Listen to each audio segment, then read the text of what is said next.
दोस्तों, आज की कहानी हमें जिसने दी है उन्हीं की ज़ुबानी सुनते हैं।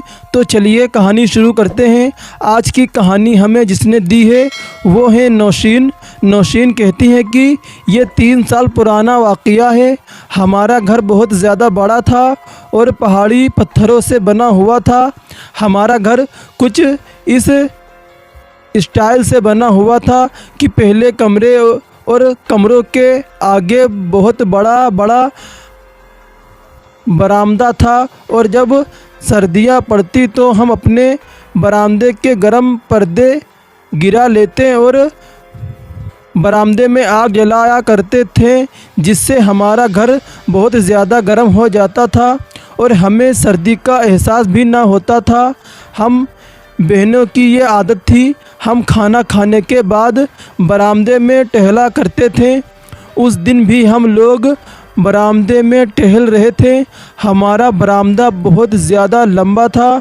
हम एक कोने से दूसरे कोने तक आराम से टहल लिया करते थे। जब हम लोग टहल रहे थे तो एक कोने से दूसरे कोने तक गए तो एक कोने में से हमें ऐसे आवाज़ आई जैसे कोई सांस ले रहा है। कोई सांस ले रहा है। मैंने वो आवाज़ सुनी और मेरी बहन ने भी आवाज़ सुनी। हम दोनों ने एक दूसरे की तरफ देखा और हम दोनों ने एक दूसरे से पूछा, क्या तुम्हें भी ऐसी आवाज़ आ रही है? और हम दोनों ने कहा, हाँ, आवाज़ तो हम दोनों को ही आ रही है। फिर हम कमरे के दूसरे कोने तक गए तो ऐसी आवाज़ ना आई। फिर हम दोबारा टहलते उस कोने पर आए तो फिर से वही आवाज़ आ रही थी। हमने पर्दा हटा के देखा तो बाहर सहन में ठंड और अंधेरे के अलावा कुछ न था। हम लोग बहुत ज़्यादा खौफज़दा हो गए। फिर दोबारा दूसरे कोने की तरफ टहलते हुए चले गए और उस कोने की भी लाइट जला दी। हमारे पास नानी अम्मा के ज़माने की एक पुरानी लाइट थी जो कि हम एक मेज़ के कोने पे रखा करते थे और ज़रूरत के तहत वो जलाया करते थे। हमने वो लाइट जला ली क्योंकि बरामदे के उस कोने में रोशनी बल्ब की नहीं जाया करती थी। लालटेन जलाते ही रोशनी उस कोने तक जाने लगी और जैसे ही लाइट जलाई तो उसकी आवाज़ बहुत ज़्यादा सांस लेने लगी, तेज़ हो गई। ऐसे लग रहा था जैसे कोई जानवर तेज़ सांस ले रहा हो।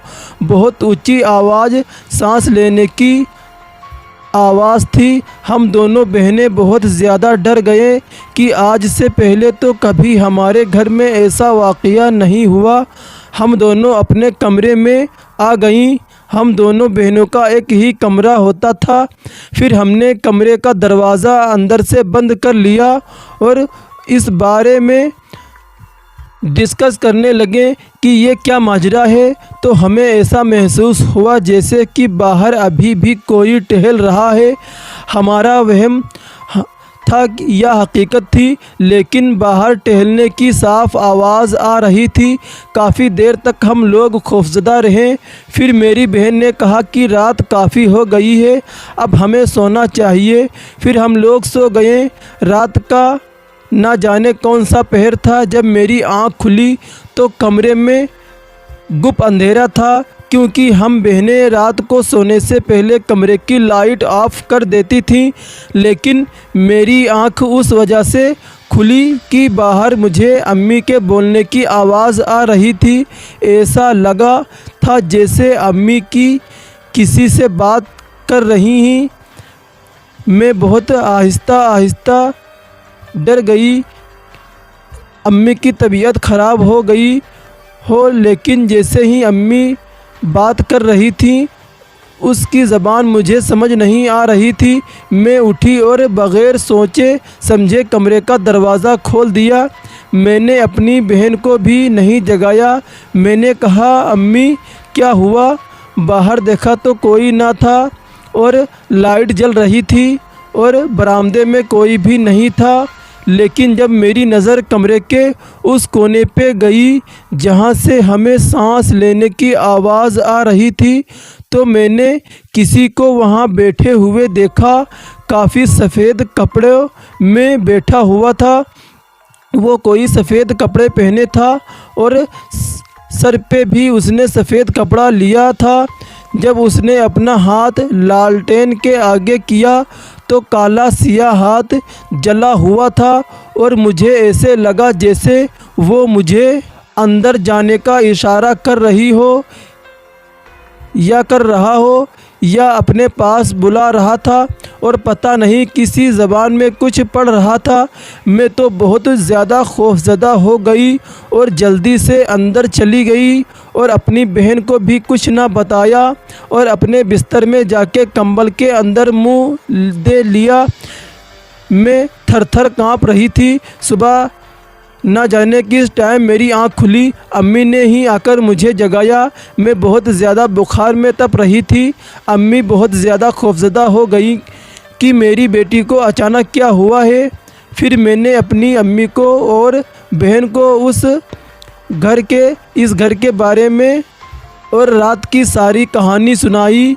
किसी को भी यकीन न आया, लेकिन मेरी बहन सब बातें जानती थी, क्योंकि मेरी बहन ने खुद अपनी कानों से वो आवाज़ सुनी थी।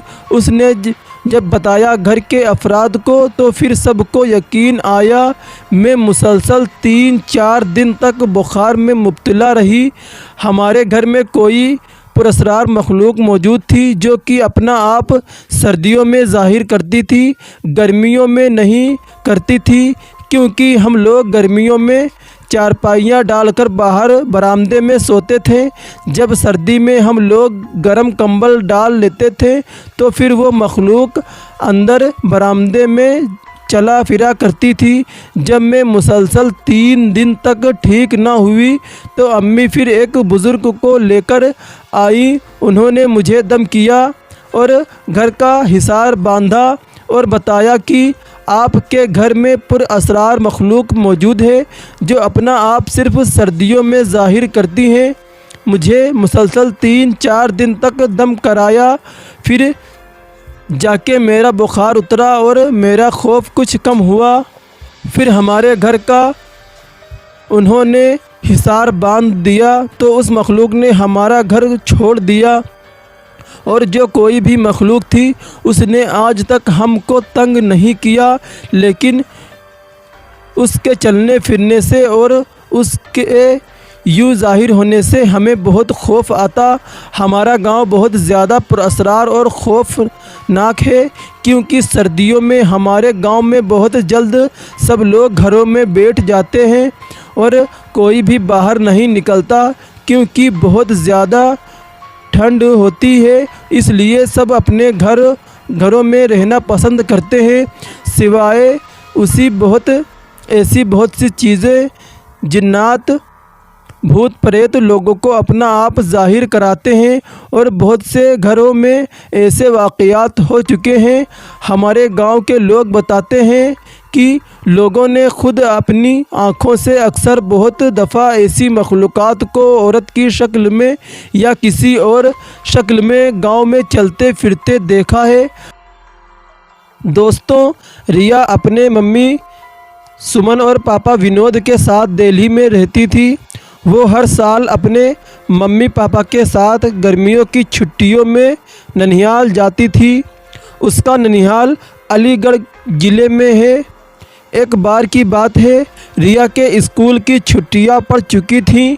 रिया और सुमन ननिहाल जाने के लिए तैयार थे। सुमन रिया की माँ थी।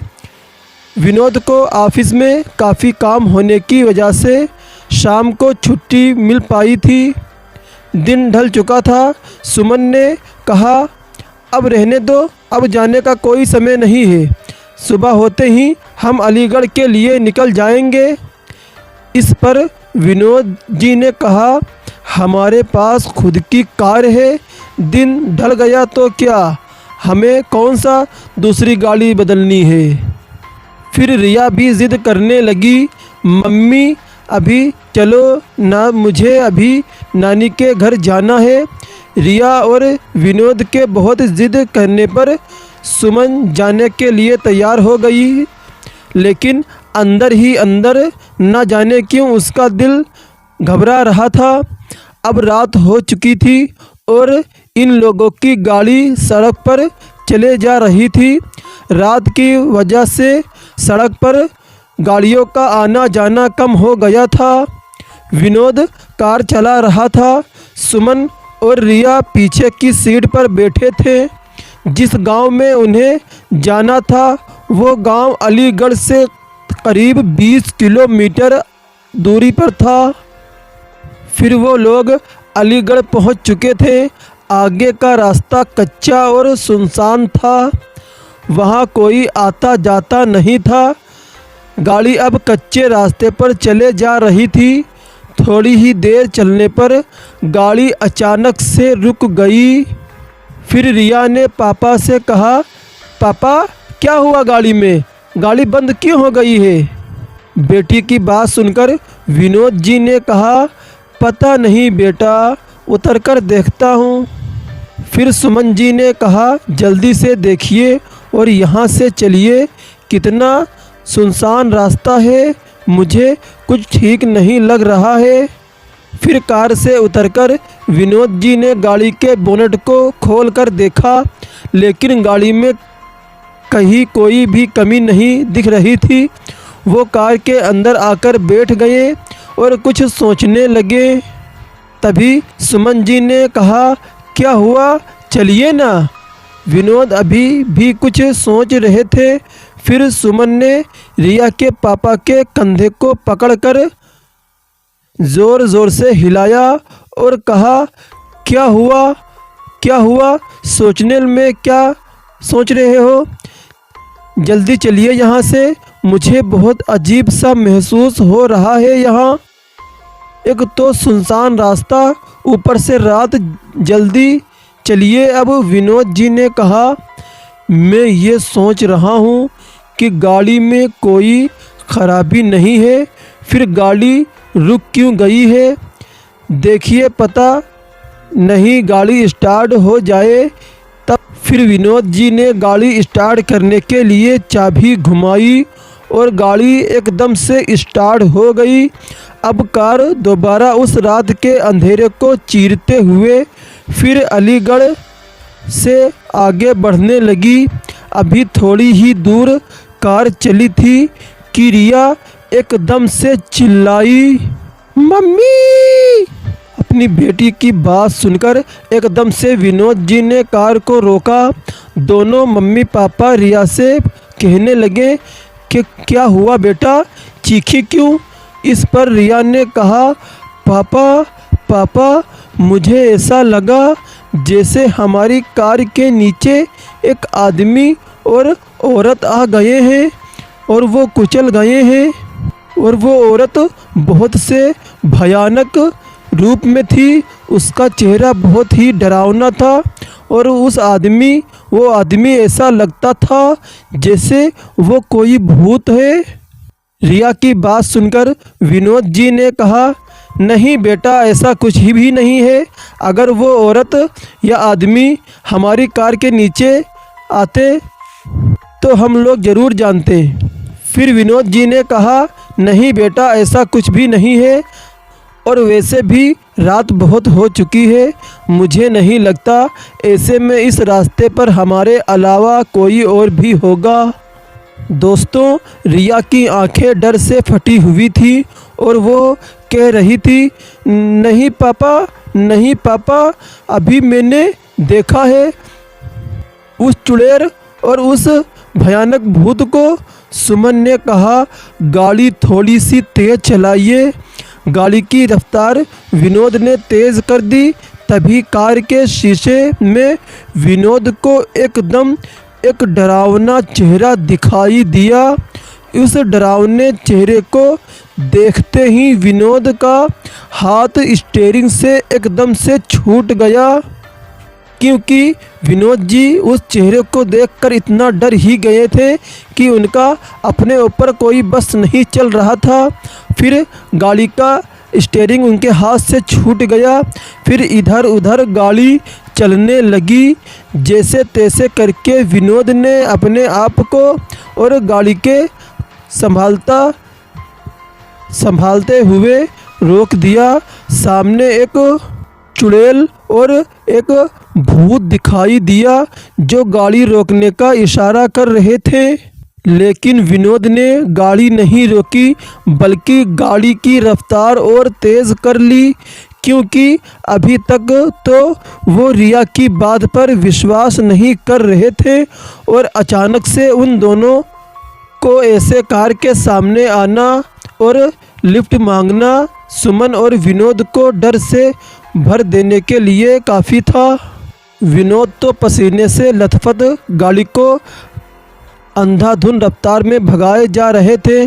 तभी ये क्या औरत, वो आदमी जिसको विनोद जी ने पीछे छोड़ दिया था, फिर सामने खड़े थे। वही भयानक चेहरा, वही ये लोग, वही चुड़ैल और वही भूत गाड़ी के सामने फिर से आ खड़े थे और वो गाड़ी रुकने का इशारा कर रहे थे। अब तो उन तीनों की जान मुंह को आ गई। अचानक सुमन का फ़ोन बजा। हेलो कौन? फिर दूसरी तरफ से सुमन का भाई अर्जुन बोल रहा था, हेलो दीदी, कैसी हैं आप? फिर सुमन ने कहा, भैया कुछ ठीक नहीं है, इस रास्ते पर बहुत गड़बड़ है। और सुमन ने उस दोनों आदमी चुड़ैल और भूत के बारे में अर्जुन को बता दिया। तब अर्जुन ने कहा, दीदी आप चिंता मत करो, मैं अभी आता हूँ। और फिर 10 से 15 मिनट के बाद ही अर्जुन वहाँ रास्ते पर आ खड़ा था। विनोद ने गाड़ी रोकी और कहा, अच्छा हुआ अर्जुन भाई तुम आ गए, पता नहीं क्या हो रहा था हमारे साथ, कुछ समझ ही नहीं आ रहा था। अर्जुन ने कहा, कोई बात नहीं जीजा जी, मैं आ गया हूँ ना, अब आपको कोई प्रॉब्लम नहीं होगी। अर्जुन भी अब कार में बैठा और कार घर की तरफ चल दी। अब तो मानो जैसे सुमन, विनोद और रिया का डर अर्जुन के आ जाने से हवा हो गया था। अब सब लोग घर पहुंच चुके थे। अर्जुन ने कहा, चलिए जीजा जी, कार की पार्किंग चाबी मुझे दे दीजिए, मैं पार्क कर देता हूं कार को, अब आप अंदर जाइए। विनोद ने कहा, ठीक है, और चाबी अर्जुन को दे दी। फिर जैसे ही रिया और उसके मम्मी पापा ने घर में एंट्री की, घर के अंदर गए, तीनों एकदम से चौंक पड़े। घर में सब लोग रो रहे थे और सामने किसी की लाश पड़ी थी। ये देख सुमन और विनोद दंग थे कि क्या हुआ है घर में, और हमें अर्जुन ने कुछ बताया भी नहीं। फिर सुमन की मां ने रोते हुए सुमन से कहा, बेटा तेरा भाई अर्जुन अब इस दुनिया में नहीं रहा। इतना सुनते ही सुमन, विनोद और रिया के पैरों तले ज़मीन खिसक गई। सुमन को विश्वास नहीं हो रहा था, क्योंकि जो भाई घर के बाहर तक उनके साथ था, घर में उसकी लाश पड़ी थी, उसकी डेड बॉडी पड़ी हुई थी, ये देखने के लिए कि कहीं ये मेरा वहम ना हो। सुमन ने अर्जुन के चेहरे से कफन हटाया। हाँ, ये सच था, सामने जो लाश पड़ी थी वो अर्जुन ही की थी। ये देखकर वो तीनों परेशान हो गए और सोचने लगे कि अभी हम लोग जिसके साथ घर आए थे, आखिर वो कौन था। फिर सुमन के पिता ने बताया कि रात 9 बजे अर्जुन अपनी बाइक से घर आ रहा था, तभी उसकी बाइक को एक ट्रक ने ज़ोरदार टक्कर मारी, जिससे उसके सर में चोट आई और मौके पर ही इसकी मौत हो गई। अगर अर्जुन मर चुका था तो जो बाहर था हम लोगों के साथ, आखिर वो कौन था। दोस्तों, आपको ज़रूर कमेंट करके बताना है कि वो जो बाहर था, जो साथ में आया था, आखिर वो अर्जुन था या फिर अर्जुन की आत्मा थी। आपको कमेंट करके ज़रूर बताना है। या फिर जो रास्ते में भूत मिले थे, या फिर ये अर्जुन वही था, ये आपको कमेंट करके ज़रूर बताना है। दोस्तों फिर आपसे मुलाकात होगी एक और हॉरर कहानी के साथ। तब तक के लिए अपना ख्याल रखिए। धन्यवाद।